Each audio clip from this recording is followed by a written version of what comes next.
How's it going, everybody? We are here, episode 3 of Puck Drop Cutting Edge. I'm Kevin Geist. I'm here with Logan Brown. How we doing, Logan? Doing good. Watching some playoff hockey right now. Games have been amazing. Stanley Cup finals. I'm sure everyone at home's been watching as well. So I think we should just get right into it. Yeah, awesome. We got Game 4 coming up. Florida Panthers just took a 2-1 series lead. Dominant fashion. Very, very different game that we saw in Game 3 compared to Games 1 and 2, right? Like Games 1 and 2, a little bit more of a speed game, a little fast, more skilled. I think it definitely benefited a little bit more of Edmonton's style in that sense. Obviously, the 2 overtime games, but if Edmonton keeps trying to play the way that they played in Game 3, the series is over. Yeah, no doubt about it. I mean, They tried to play the style of hockey that Florida plays. They were trying to play physical, scrappy, dirty hockey. At the end of the day, that's just not what got them there. You got to think when you come to the Stanley Cup Finals, hopefully coach is taking them into the room and there's a big mental reset going into Game 4 because it's must win. You get absolutely buried. What was it, 6-1 final score? You got to have some sort of mental reset and come back Game 4 because you can't afford to lose 3 in a row. And like we said, if you play the style that Florida plays, it's exactly what they want you to do. They want you to be taking chippy shots. They want you to be, playing into their game, playing into that mental game that they love to play because it gives them the win. Nobody in the league is better at playing dirty, scrappy hockey than the Florida Panthers are. And the fact they're trying to change your game to match the way that they play, it's not going to get you a win. Edmonton's got to go back to what worked throughout the whole regular season, throughout the whole playoffs that got them here. Play with their skill, play to their advantages. Don't try to beat Florida at their own game because it's not going to work. Yeah, no, I think it made Edmonton. I think Edmonton looked soft. They looked weak. They looked like babies. They were running around trying to, get revenge, trying to take someone out in Florida, and they didn't. They tried to play Florida's game when they're not really built for that. And I think that, and that's exactly what Florida wants. Florida will dish it out, but they know how to take it, right? They know that they're going to get punched in the mouth. They know that the other team's going to fight back, and they're okay with that. They want that because Florida knows that they can play that game and still play the skilled game on top of it. I think Kachuk said it best in the post game when they were interviewing him, and he was talking about how every guy on that team, every guy in the locker room, they know that they're going to get punched in the mouth. They know that they're going to get they're going to get cross-checked and slashed on the wrist. They're going to all that kind of stuff, and they're okay with that. They're ready for that, and that's the style of hockey they play. Right? You look at it, is Nurse just going to go out and take a bunch of stupid penalties again in Game 4? Is Frederick going to go out there and doing all these dumb things? Like these guys in Edmonton who tried to be the tough guy in that sense, and they can play that game. You got guys like that, Nurse, Vander Kane can play that style of hockey. Small guys. Corey Perry can play that style of physical hockey. But when it got out of control, it got too emotional, and they tried to just do too much of the revenge game. Yeah. And that's what killed them because Edmonton's strength is their speed and their skill. Mm-hmm. You got guys like McDavid, and you got guys like Draisaitl, and they're at their best when those guys are flying up and down the ice at full speed and not giving the other team a second to breathe. Their forecheck is super strong, and they're just on them constantly with their speed and their skill. But when you take that out of the play and you're just trying to hit people and you're just trying to do all this crazy stuff, then you're screwed. You're done because you're taking your strength away. Yeah, so I think that, like we said, if they go into this game and that's the style of hockey that they want to play, they're going to get buried pretty quickly. I'd be interested to see if they do go down a goal early, how they respond, if they, fall back into this chippy style that we saw them play in Game 3, or if they stick to their guns and stick to what's worked for them so far. Because I think this is it's the biggest game of the Oilers season, You go down 3-1. We saw last year they almost dug themselves out of the 3-0 hole, but, a 3-1 hole is just as hard. And you obviously look at it, and at any given night, the Oilers have a chance to win against any team in the NHL. They're skill-wise probably the number 1 team in the league, but the fact of the matter is you go down 3-1 to a team like Florida, you're putting yourself in a situation where there's a good chance you get closed out. So I think that this game is really, it's a make or break. You lose 3 in a row to them, you got to go back home and win one and steal one. I think that winning one on the road, taking one on the road is the best thing they can do. Yeah, that's what you got to do. You split on the road just like Florida did. They lost Game 1 in overtime, won Game 2 in overtime in Edmonton. And if you look at the series, the crazy thing is it could very easily be 3-0 Florida. It could also very easily be 3-1 Edmonton. That's how close his first 2 games were. Obviously, you got 2 overtime games. That makes it, and it's a coin toss in that one. Yeah. Right. Game one, it came down to the power play goal in overtime where he had the puck out of play. Game two, it was a little bit more of a toss up. You have Marchand with the game winning goal. So it's going to be interesting to see what comes out of in game four. What we're going to see. Last year we saw it when, like you just said, they're down 3-0, and they almost came back. Yeah, they almost came back. They made it a game. Even game seven, they almost won game seven. But so down 3-1, they're never really out of it. And even so, like the past game when it was 3-1, they went away from their game and they tried to get physical. But the game, which doesn't really make sense because the game's not over. You got so much firepower, you got so much skill in Edmonton that they can still come back from that. They came back from a game one. Yeah, they were down 3-1 in game one, and they stormed back and they won the game. Because the thing about Edmonton is, while yes, they have their deficiencies defensively, and yes, they have, question marks in net. But the reality is, with this team, they're never out of it because their offense is so high powered. Yeah. Right. And that's kind of one of the things we talked about in one of the earlier episodes, in the sense that, like, with Edmonton, their offense makes up for their other deficiencies, and they're a team that can just at any point outscore you. Even if they give up 3, 4, 5 goals, they can score 5, 6, 7 goals because they're just so high-powered and so strong offensively. You got the best player in the world, Connor McDavid, and you got Leon Draisaitl, two of the most just dynamic, prolific scorers in our game right now. The game is never over. Yeah, they're surrounded by so much talent too. Obviously you said the two guys. I mean, everyone's looking at McDavid and Draisaitl at this point. You're down 2-1. You got buried on the road in your last game. Like everybody in the world is looking at McDavid and Draisaitl. But they're the Bouchards, the Nugent Hopkins, the Arvidssons. Those are the guys who are gonna have to step up if they want any chance of turning this series around. Because you obviously you're looking at the top end guys, and the top end talent are gonna have to come through big. But this is every year in the playoffs we see it. A guy, maybe not. I mean, obviously the guys I named are still total studs, but guys like Frederick, guys lower on the lineup, are gonna have to step up. Play, kill good, kill off penalties. You look at how many penalties the Oilers took in the first period. You can argue whether they were good calls, bad calls. The fact is, in those moments, you need a guy to step up. You got to kill off one of those. You got to get yourself out of one of those situations. And I think that going into Game 3 and Game 4, I mean, every team in playoffs has a lower guy in the lineup step up. So I think Edmonton needs to find that to really support. It can't just be McDavid and Draisaitl. It can't just be looking at them to turn the series around for them. You got to find guys lower in the lineup to support. And I think that, like I said, it's the biggest game of the entire playoffs, the entire season. This is Edmonton's biggest game since last year's Stanley Cup Finals. Yeah, and I think you definitely see how much missing Hyman hurts, because that's a big secondary scorer for them. And then on top of it too, Nugent Hopkins being banged up and him missing Game 3, and him, I was reading he was a game time decision for Game 4 too. That hurts. He's a big power play guy. He's a big point producer for the team. So now you're down 2 of your top secondary scorers there.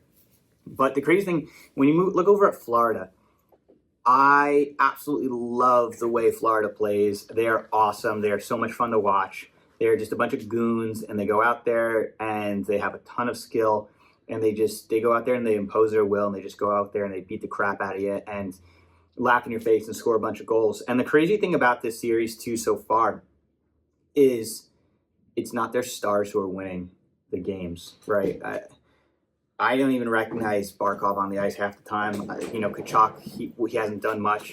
But it's Sam Bennett's scoring, yes. Reinhart hasn't really done much, but it's the third line. It's Listerine, it's Brad Marchand. It's these guys, the defensemen are scoring. Like Jones has been great. It's that secondary scoring that we talked about that Florida's getting that Edmonton isn't. Yeah.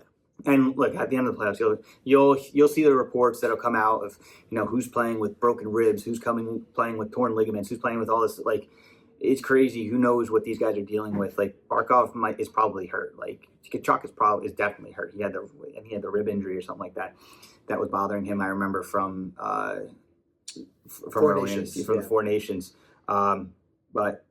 But that's the thing, when everyone's hurt in the playoffs, everyone's banged up because of the way that they're playing, right? And it's who can play through those injuries and which teams have the depth to play through these injuries and to make up for it, right? And like I said, I love the way Florida plays.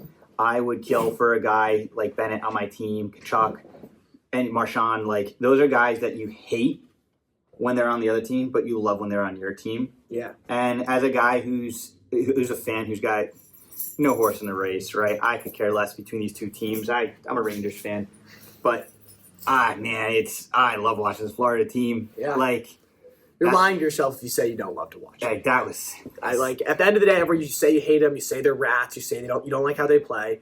But in a split second, any hockey fan would take any of those guys from Florida on your team because they power your team harder. Guys want to play for them. Guys want to go out there and sacrifice for them. And I mean, I'm not saying Edmonton doesn't have that. I think those guys definitely want to go out there and win for McDavid and win for Draisaitl for everything they're doing for hockey and doing for the team. But you can't look at Florida and say that that's not a team you absolutely love to watch as a fan. Yeah, and it's just this Cup final has been so cool because both teams have aspects of the game that I just love. Right? As a hockey fan, how can you not appreciate what both teams kind of bring to the table, right? With Florida, you got that gritty, physical, like, as someone who's in their 30s, the Bash Brothers style from Mighty Ducks, right? Like, as a kid, that's what you watch. And that a little bit of that aspect to it. And on the other side, you got McDavid, you got Draisaitl, and you just got pure speed, pure talent, and the things that they do on the ice. Like the Draisaitl goal that he scored the other day, in game 2, where McDavid threw that backdoor pass to him after just absolutely walking like 3 dudes. Like, that was so sick. Yeah. So you got stuff from both teams of guys who can just do really just amazing things on the ice. And there's a little bit of everything. If you're one of those fans who loves the physical, who loves the hitting, who loves the fighting, you got Florida. That's your team for you. If you're a guy who is more about the speed, the silky smoothness, the high skills, you got Edmonton. So you got something for everyone in this series, and you can't not like it. This is the matchup everyone wanted. Yeah, look, I'm like I said, big Rangers fan. I wish my Rangers win the Cup, but if not the Rangers, like, these two teams are awesome. Great, it's really good for the sport. They're a lot of fun. It's both to watch. sides what everyone wants. They're a lot of fun to watch. Yeah. And McDavid, I mean, if he's going to be here, he's going to be making deep playoff runs like this for his whole career, you would think, and it's only a matter of time till he wins a Cup. I mean, this might be just a team that this Florida is just matches up with them, and they're just so good. They, like we say, they play great playoff hockey. It's not like a broken record at this point, but we said it every episode. They just play really solid playoff hockey, so it's just a little bit tough in that sense for teams like Edmonton and with McDavid and Draisaitl to really come through and win. But it's, you never know. I mean, it's exciting. I mean, McDavid could absolutely, we could turn around and win the next three straight games. They could. Very well could happen. It's such an even game, evenly matched series right now. It's like I said, aside from that 6-1 game, first 2 games, obviously 2 overtime games. It's a coin toss. Yeah, it really is with those 2 teams. But yeah, so getting towards the end of the NHL season, that means Hall of Fame's coming up. New class of guys being able to be inducted this year, and a lot of guys. I feel like we're aging out of a generation of players who, a lot of us grew up watching. A lot of guys, really got into the sport of hockey watching these guys play, and it's kind of coming to the end of their time now. We see guys like Crosby, we see guys like Ovechkin, that generation, Marchand, generation of players just kind of getting up there. So it's time to think about some of those guys who we watched grow up as superstars. Do they really qualify for the Hall of Fame, or are those just maybe riding on the namesake of past seasons? So Coach Kevin's got a couple unnamed players. We got a little blind resume. I got a little blind resume for Logan here, for the young buck Logan, which I'm going to go back to, I think episode 1 when we talked about Brad Marchand and some of the veteran guys in the Stanley Cup Finals, and you were talking about 2011 Stanley Cup and how he came close, he didn't win that cup and whatnot. And I'm sitting here and I'm nodding, and I'm like, and afterward I thought about it. They absolutely won that cup. Yeah, they beat Vancouver, and I'm here sitting here listening to a kid over who you were 5 years old when that cup happened. 5 years. I wasn't even 5 yet. I was 4. You don't even remember that 4 cup. years old. You don't even remember that cup. Yeah, Brad Marchand, they won 4-0 in Game 7 against the city of Vancouver. Vancouver burned down. I'm over here like, yeah, they didn't win a cup. Completely I don't know why I'm listening to you. I was in college. You were a toddler. I don't even think I was watching hockey. You weren't even watching hockey, and you're just like, yeah, Brad Marchand has I was going to say, I was so sure Marchand never won, but I was thinking about St. Louis, the year that they lost to St. Louis on that ridiculous run. They did. With Bennington. That was the year Bennington came out of nowhere. Yep. That was happiest I've ever been. Never want to see the Bruins win. Never want to see Boston win. But Tim Thomas led them in 2011. Yeah. So Thomas won the cup. Stones had won the cup. Beat the Sedin brothers. But He yeah, did. so now we got some Bertolongo. anonymous resumes. All right, we got a blind resume for Logan. I've got a couple players here who are current players. We'll kind of go a little bit. I got 3 current players who are veterans who I'm not going to tell them who it is. I don't want to go names. I'll tell them afterwards. And I also looked up some current Hall of Famers who are, have similar numbers, kind of similar numbers in some capacity. And then a couple guys who aren't in the Hall of Fame who people always talk about as guys who, should they be in the Hall of Fame? All right. Tell me, player, let's go. I'm just going to go down the list right now. Okay. And I'll tell you who else. I won't tell you if they're in the Hall of Fame yet or if they are not in the Hall of Fame. All right, we got player A. Okay. Let's see. Would you put them in the Hall of Fame? This is someone who's got 1,392 games played. Okay. All right. 448 points, 487 assists for 935 Total points. Okay. Oh, I'm sorry. I messed it up. 448 goals. Okay. 487 assists for 935 points. Okay. He won a cup. He's got a Hart Trophy. He's got a Rock Richard Trophy. All right. So you said 1,300 games played. Didn't hit the 1,000-point milestone. He's a forward. He's got 935 points. 1,392 games played. He's got one cup. One Hart. One Rock Richard. Okay. That's one guy. Okay. That's player A. Let's say player B. He's got 989 games played. Okay. He's exactly a point per game. He's got 989 points. Okay. He's got no cups. He's got 2 Lady Bings. Okay. Okay. Player C. Let's go with that one. 1,100 games played. Okay. 980 points. Okay. He's got 1 cup. 1 cup. Are any of those players in your mind Hall of Famers? Okay, so for me, a Stanley Cup and a scoring championship at a MVP, that squarely puts you in the Hall of Fame. You're slightly under a point per game, but you played 1,300 games. So you had your spot in the league. You were obviously producing at a relatively high level to be able to play for that long.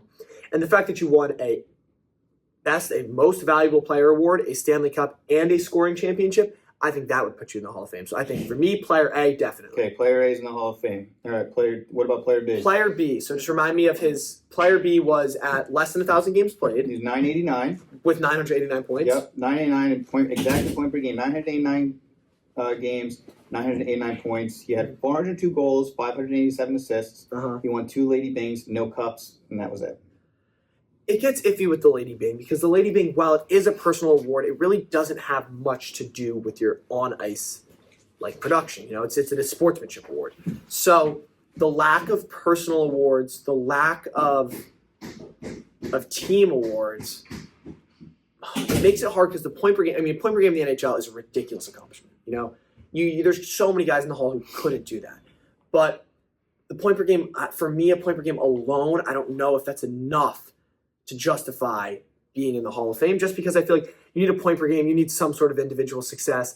You need at least that. And you're not even at 1,000. If he was at 1,000 games and a point per game, so he's at least 1,000 points, that means he's an all-time leading scorer. For me, that's a close one. Maybe he gets in later down the line, but as of right now, I don't think that player's a Hall of Famer. So player B is no. All right. Player C, that's 1,100 games, 980 points, 424 goals, 556 assists. This is a forward? It's forward, 1 cup. That's it. It's another one where it's iffy, where it's it just depends on, you got to think about how exclusive the Hall is. There's guys who make it with no cups, but you look at the Sedin brothers. I don't really know their point numbers. I assume that they were over 1,000 points. I would say that's pretty fair to say, but they didn't win a cup. I think they had personal awards. I think if you have no cup, you said no cup for this last guy, right? 1 cup. 1 cup. 1 cup. No Conn Smythe though, right? So he wasn't even the MVP on that playoff run. He wasn't a point per game. He was under 1,000 points. I think that 1 cup is, I don't think it makes it enough. I think if you're going to go in with 1 cup, you need at least 1,000 points. I think you have to be on that scoring list. All right. So I think only player A makes it in. So first blind resume, only player makes it in is player A, you said, right? Yes, just player A. Okay. So of that 3 group, Two of them are active, and one of them is currently in the Hall of Fame. Okay. And the current Hall of Famer is player B, Paul Correa. That's Paul Correa. Your Hall of Famer is Corey Perry. Player C was Brad Marchand. I mean, with the names now that I think about it, maybe I was being a little harsh. Maybe I'm a little harsh on that. But here's the thing: for someone like you never grew up watching Paul Correa. Paul Correa was a dog, dude, and the only reason the highlights I've seen, he's a beast. The only reason that Paul Correa didn't have higher numbers is because he had concussion problems. I mean, Scott Stevens turned his brain into a bowl of mashed potatoes, and that's not hit in the Stanley Cup final. And Paul Correa was dynamic. Those Anaheim teams were amazing with him, and Teemu Solani, J.S. Giguere, that those teams are awesome. Correa was a dog. Paul Correa was so good. He did a lot of things internationally, and he had good playoff numbers. Paul Correa was awesome. To me, Corey Perry and Brad Marchand are two very, interesting. Like you said, it's very interesting. Brad Marchand doesn't have the personal accolades, but he wins, and he plays a very different style. He's a grinder. The points that he puts up, the playoff points that he puts up, like he does all the little things right.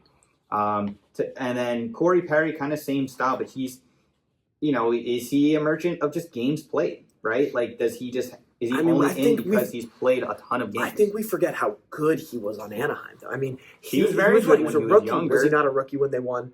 He was either a rookie or a young guy when he came in and they won the Stanley Cup. He was able to find. I mean, he's been able to find a spot for himself in the NHL for he's made the last 4 Stanley Cup Finals. That's a stat we've never. I mean, that's a ridiculous stat. For obviously, he hasn't won. That's one thing you have to look at it. But he's found a place for himself, and over the last 4 years, what he has done, it's really shown just how smart he is. Because he's not in the NHL anymore because he's a physically dominant talent. He's in the NHL because he's able to. You can put him with guys like McDavid and Draisaitl, who go on and on about how smart, how much of a just intelligent hockey player he is. And I think I grew up young kid watching Mighty Ducks. I always had a soft spot for the Ducks. First hockey jersey I ever had was Corey Perry. So I guess maybe that's a sign.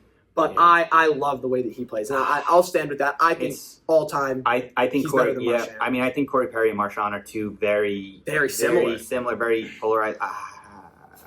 They're both maybes. They're maybes for me, but I think over these, I think if Marchand wins another cup, it's a lot. Yeah, one of these two will win cup number 2. That changes things. But listen, to give you an idea, I tried to find comparable games played. Because to me, I think the amount of games that Corey Perry has played, it might inflate his stats a little bit. He's played a very long time. He's 40 years old. Marian Hossa played... He's a Hall of Famer, right? He's a Hall of Famer. Yep. He played about 90 games less. Corey Perry played 1,392. Marian Hossa played 1,309. Yeah. Right? Corey Perry, 935 points. Marian Hossa, 1,134 points. Marian Hossa had 3 cups. Now, granted, they were a little different. Marian Hossa was more of a pure goal scorer. Corey Perry was that goal scorer earlier in his career, and he kind of turned into more of a grinder as he got older. Found a new role for himself. So, the only thing with Corey Perry is he's just played a ton of games, so that might have inflated his numbers. And he's been on some really good teams, too. He's been on some good teams. You look over the last couple of years, I mean, he went from, you're not in the Stanley Cup, now is it 5 years? You're not in the Stanley Cup 5 years in a row for no reason. I mean, Edmonton, Dallas, Tampa, Montreal. Kind of cup chasing towards the end of his career. Absolutely. And my final... Corey Perry, I'm going to say one of these two makes it, and whoever wins the cup. Is that a cop-out? I don't think that's crazy. Whoever wins cup number 2 between these two guys, one's in, one's out. Whoever wins cup 2 is in. I don't know, though, because you have to look at it so Marchand gets 2 cups. If you win 2 cups and somehow gets a Conn Smythe, maybe then and I would absolutely agree with you, but you still have to look at the fact that Corey Perry won 2 of the 2 biggest individual awards. And Marchand has more points, too, but he's also played almost 400 less games. And yes, as of recently, Perry has been on some ridiculously good teams. We can't act like he also wasn't buried in Anaheim during those years where Anaheim was a fringe middle-of-the-pack team. It's true. It's not like he was... I mean, Marchand was on one of the most dominant teams for... The Bruins were good from the point he won a cup in 2011 until about this season. They were always successful, always making the playoffs. All right, you know what? I'm going to get crazy. Corey Perry, Brad Marchand, both in. I don't think that's a crazy stuff. All right. We're gonna go blind resume 2. This Okay. one's gonna be a four bagger here. Okay. Are these guys all active? How does this work? I'm not gonna tell you until afterwards. Okay. Okay. Let's go. Player 1. Okay. All right.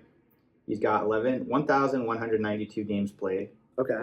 399 goals, 557 assists, Okay. 956 points. Okay. He has 1 Art Ross, and that's it. No cups, but I will say he's been on some. He's been good his whole career. Been on some bad teams. Yeah, but he's been on some really good teams too. Okay. All right, so that's And just to clarify, Art Ross, that's player voted MVP, right? no, that's the Ted Lindsay. Art Ross is the leading point. Okay. Leading points. Yeah. So All right, so that's it. He led the leading points 1 year. Okay. He's got no cups, nothing else. no cups, nothing else. All right, so it's just initial gut check. What do you think? We'll keep this one short because I'm going to move on to the next 3. I gotta. You said he's less than a point per game, Mhm. but he still has 900 points, and he was. I feel like this guy is will be in the Hall. Is in the Hall. Just for my personal, what I think qualifies people for the Hall of Fame, I think it's getting a little broad. I don't know if I would put him in first ballot. He's a guy who maybe makes it later. I wouldn't even say like first couple years he's available, but you lead the league in points in 1 year. That means you are a high level player throughout most of your career. You played over 1,000 games, 900 points. I would say this guy's in there. Okay, I'll give my answer at the end, and you'll know why. compare. Yeah, we'll see. All right, player 2. Yeah. 1,306. Again, that was a forward. Okay. Player 2 also a forward. 1,306 games, Uh-huh. 393 goals, 648 assists, 1,041 points. Uh-huh. 1 Art Ross, 1 Ted Lindsay. That's MVP voted by the players. Yes. 1 Clancy Memorial. That's the leadership award. Yeah. No cups. So, Again, it's when you get these guys over it's hard to put a guy who's played over 1,000 games, has over 1,000 points, and say that they're not in the Hall of Fame, because that means you found a legitimate spot in the league for 10 plus years. Okay. And you win. I arguably think that the player awarded MVP should be looked at just as great as the Hart. You know, that means that the guys that your peers are saying that you're the hardest guy to go against every night. You're the best player that I have had to face all season. So I would say, yeah, I don't want to just say yes to everyone, but I feel like, yeah, that guy should be in the Hall. Okay. Player 3. Okay. 1,082 games, Okay. 337 goals, 623 assists, 960 points, 1 cup, 1 Conn Smythe, 1 King Clancy. Yeah, this is hard. It's very similar guys. You win a cup and you win a Conn Smythe. The thing, you could say that was a 1 seed, but you good team, but you win the Conn Smythe, that means that you were obviously MVP of the playoffs. Under 1,000 points, but he's over 1,000 games played. He's not far off. It's these guys who. I don't know. Like I said, I don't want to say everyone makes it because that's just the boring, easy cop out answer. But slightly under 1,000 points, slightly under a point per game. I would say a similar thing. This guy, I might not put him in for the first couple of years he's on the ballot, but it gets to the point where you could argue a case that this guy makes it in. Okay. So far we're 3 for 3. Yeah. Number 3, last player. Okay. 1,240 games, Okay. 408 goals, 617 assists, 1,025 points. Okay. 2 cups. 2 cups. That's it. No individual. No individual awards. 2 cups. 1,025 points. 1,200. See, now I'm trying to. Could you give me a time frame he played in, just so I have like? Is he like an early 2000s guy? This guy's retired. He's a late 90s, early 2000s. 2 cups. He's got 2 cups. 1 over 1,000 points, 2 cups. It's like it's hard to say over 1,000 points because like we see it consistently over and over again. Like, I think that maybe the rigor should be getting harder for people getting into the Hall. 1,000 points over 1,000 games played. It's hard to say no to a guy like that just because there are so many guys who have made the Hall of Fame with those very similar stats.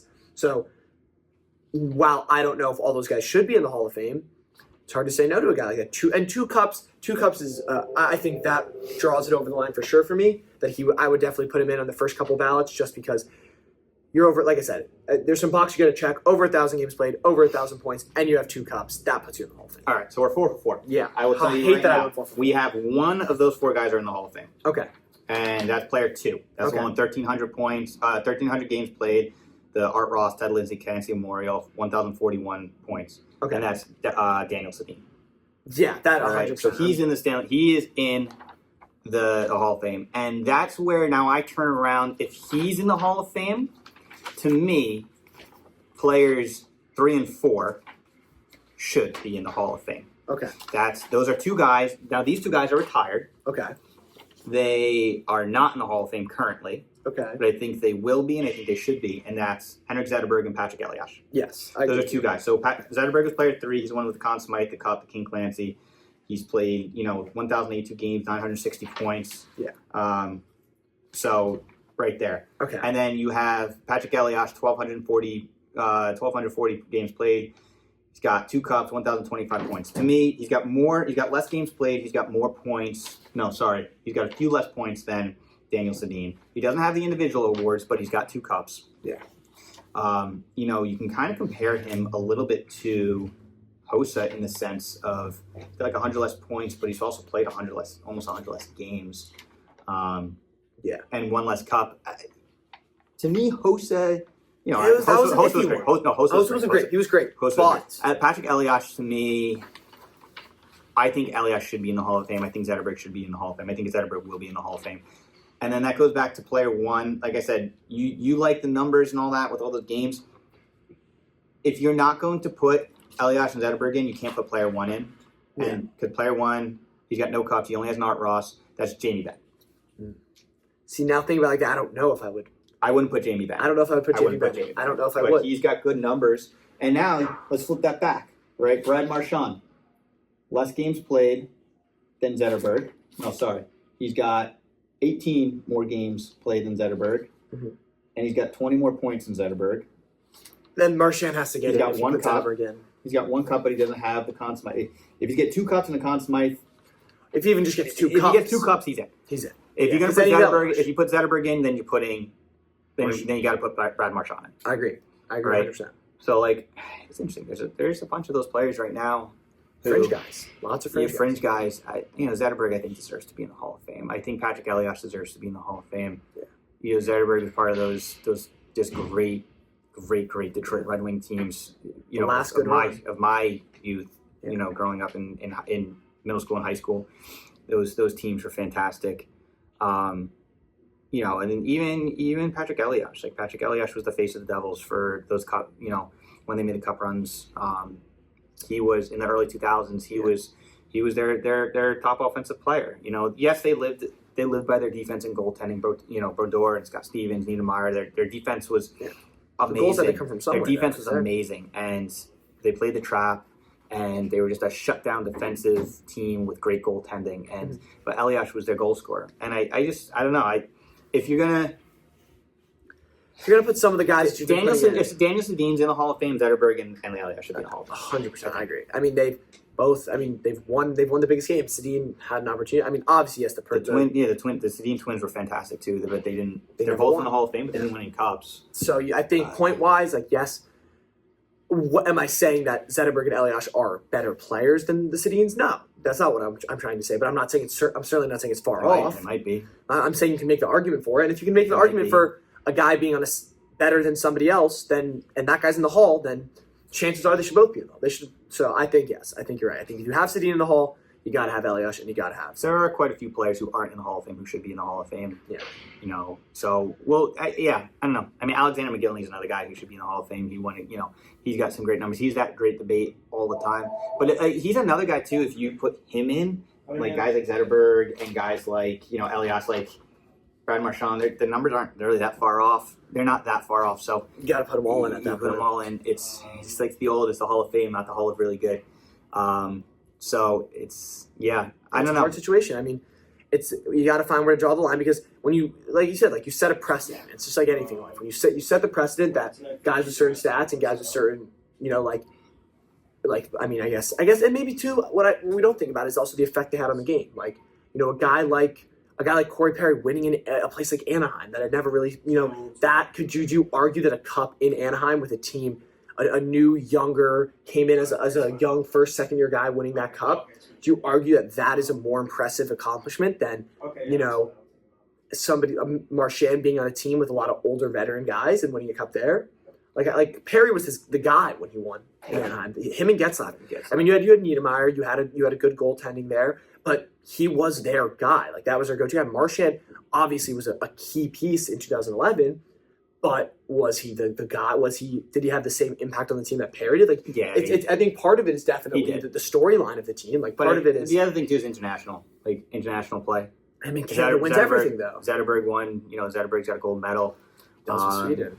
So there's international play that goes in part with it too. Because it is the Hockey Hall of Fame, not the NHL Hall of Fame. So you do have to think about. And there's some guys who are in there, who never won cups and stuff like that. I mean, Henrik Lundqvist. I love Henrik Lundqvist. He never won a cup, but I mean, he's got gold medals and he's one of the best goaltenders of all time. He will be. He was a first ballot Hall of Famer. So. Cups. I think cups have an impact on it, but I think, like you said, they don't necessarily matter. I mean, look at all these guys on this list right here of the Hall of Famers.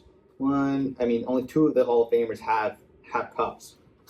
I think it should be looked at as cups shouldn't hurt your resume. Like the lack of cups shouldn't hurt your resume, but having it should definitely help. But it shouldn't be something that you look at and it makes you think less. There are more guys on this list who aren't in the Hall of Fame who have cups than there are with cups in the Hall of Fame. So it doesn't really matter necessarily if you won a cup. It helps, but if you help your team and you put up the numbers, you should get in. I think Brad Marchand's a Hall of Famer. To me, Corey Perry is a borderline Hall of Famer. I think maybe he gets in.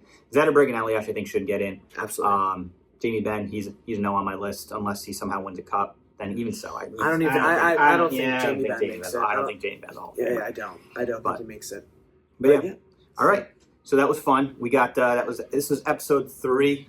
We'll see what happens with game 4 tomorrow night in Florida. Let's see what happens. Hopefully, I'm hoping that Florida goes up 3-1. I love watching Florida play, and I want Edmonton to win. I want to be able to watch more playoff hockey. Would love to see McDavid win one this year, but like you said, just the more hockey, the better. Love to see Florida play. So really, just excited to see how this goes out and how Edmonton responds. Alrighty, thanks for watching. Thanks for listening, everybody.